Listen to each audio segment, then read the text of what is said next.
Então, continuando, nós vamos falar agora da gestão de desempenho. Nós vamos falar desse pilar tão importante, desse assunto tão importante também na área de RH. Então, fez seu processo de recrutamento e seleção, ele correu tranquilo, correto, contratamos o melhor funcionário possível para aquele cargo, para aquela vaga que foi aberta na nossa organização. Então, agora que o funcionário ele foi admitido, ele já faz parte do quadro de funcionários da organização. Então, mesmo que você não tenha ali um processo de onboard, a partir daquele momento ele precisa ser acompanhado, ele precisa ser cuidado para que o desempenho dele contribua para os objetivos estratégicos da organização. Então, você como um profissional de recursos humanos que vai ficar responsável por essa parte de gestão de desempenho, e mesmo que você tenha outras atribuições, se for uma empresa pequena, ou se você é um profissional que atua numa empresa grande e vai ficar responsável por todo o processo da gestão de desempenho, você precisa lembrar que o seu papel é ajudar as pessoas, ajudar os colaboradores a se tornar melhores, a elevarem o seu desempenho na organização com o objetivo de impulsionar os resultados da organização.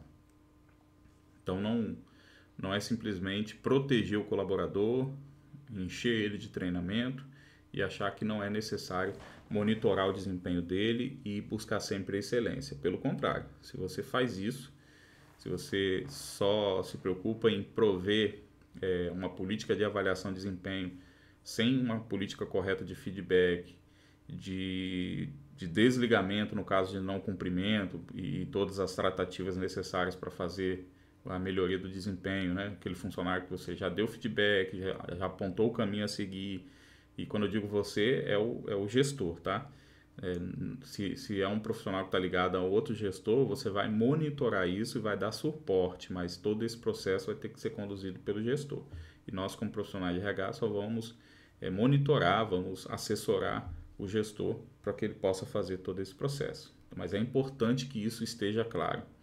Então é importante que a gente defina uma política de gestão de desempenho. Nós vamos ter um ciclo anual de avaliação? Beleza, o que vai ser avaliado? E aí, mais uma vez, volta nesse quesito aqui de desenho do cargo. Eu só posso avaliar algo que eu assumi o compromisso com outra pessoa. Então, é como quando você compra um produto. Digamos que você comprou um carro, um 1.0, e depois de algum tempo você vai na concessionária e fala, ó, esse carro aqui ele anda pouco, ele é devagar, pô, passou um Porsche por mim com uma facilidade gigantesca. Vai fazer sentido essa sua avaliação, essa sua comparação, essa sua expectativa de desempenho do carro? Não. Por quê? Quando você comprou o carro, você já sabia que era um carro 1.0. Então você não pode criar uma expectativa de que esse carro vai ser melhor do que um Porsche, do que uma Ferrari. A menos que você tente modificar ele, mude o motor, mude a engenharia, e aí você precisa avaliar se faria sentido fazer isso ou não. Então, na gestão de desempenho é a mesma coisa. Se você tem o desenho do cargo e está definido ali as premissas do cargo, fica fácil de você avaliar o desempenho do colaborador dentro daquelas premissas do cargo. Então, um pilar importante dentro da gestão de desempenho é estabelecer as premissas a serem seguidas pelos colaboradores. E aí vai envolver o desenho de cargos,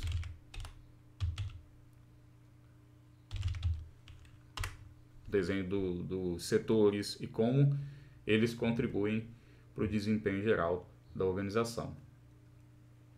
Também vai servir para alimentar a política de feedback, o colaborador poder receber um feedback de como ele está se desempenhando ou como está o desempenho dele na atribuição que ele recebeu no cargo que ele foi contratado. Por isso que é muito importante ter esse desenho dos cargos, o que se espera de cada um dos cargos, de cada uma das cadeiras que compõem a nossa organização. Quando você tem isso bem desenhado, você consegue criar uma política de gestão de desempenho muito estruturada, muito consistente, que não permita criar viés de dúvidas, né, do processo ou deixar no sentimento do gestor. Não, você tem uma metodologia bem estruturada para gerir a avaliação, ao desempenho, a condução do desempenho do colaborador dentro da organização. E aí, se você vai escolher quais são as... Se você vai escolher quais são a metodologia de avaliação, a periodicidade de avaliação, não vou entrar aqui nesse mérito. A gente tem um material falando sobre avaliação de desempenho e lá você vai conseguir se aprofundar mais nesse tópico. Mas basicamente a avaliação de desempenho normalmente é feita semestralmente, anualmente. Ela pode ser feita na modalidade 90 graus, 180 graus, 360 graus. Normalmente a grande maioria das empresas fazem no formato 180 graus, que é o que? O funcionário se avalia e o gestor avalia o colaborador, e aí depois eles têm uma reunião de alinhamento entre as avaliações para definir um plano de ação para o futuro, tá? Dentro da avaliação de desempenho, algumas empresas também têm adotado a avaliação do potencial. E o que é isso? Além de avaliar questões que se referem ao passado, ou seja, ao desempenho que o colaborador teve no último semestre, no último ano, também é avaliado a propensão ou o potencial desse colaborador em assumir novas responsabilidades, participar de novos projetos e assim por diante. E aí tem uma metodologia muito famosa chamada Nine in Box, muito útil para fazer esse tipo de avaliação, onde você avalia o colaborador no passado e avalia como ele poderia se comportar no futuro.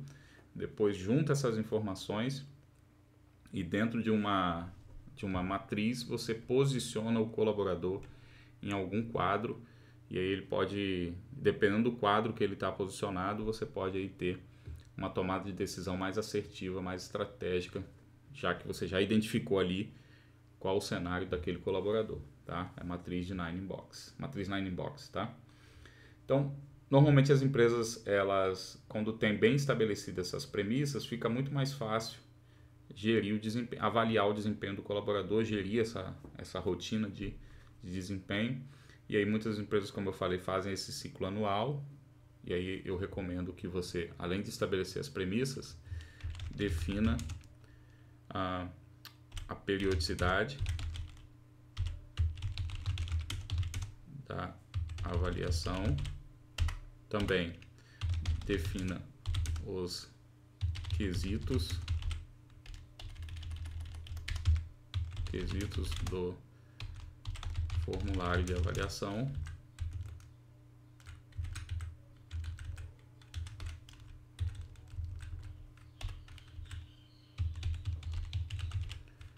E também defina o método. Se vai ser 90 graus, 180, etc. Tá?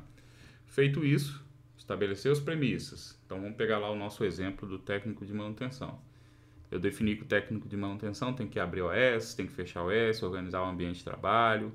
Então fica fácil de eu, na hora de avaliar, estabelecer ali os quesitos. E é muito comum a gente às vezes estabelecer quesitos genéricos. Beleza? Por exemplo, manter o local de trabalho organizado. Isso se aplica a qualquer função. Mas podem ter itens muito específicos de uma determinada função. Então vai exigir um trabalho da sua parte em identificar esses possíveis cargos que tenham muita especificidade e que necessitem de ter um item extra aí no formulário para não ser tratado de maneira genérica, tá?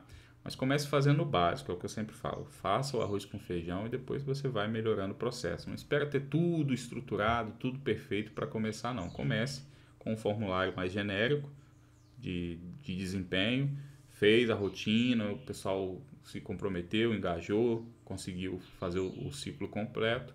Aí na próxima tente fazer com mais quesitos, talvez com perguntas menos genéricas para determinadas funções e assim por diante. Isso vai ajudar você a ter um processo de gestão de desempenho bem estruturado. E alimente a política de feedback, né?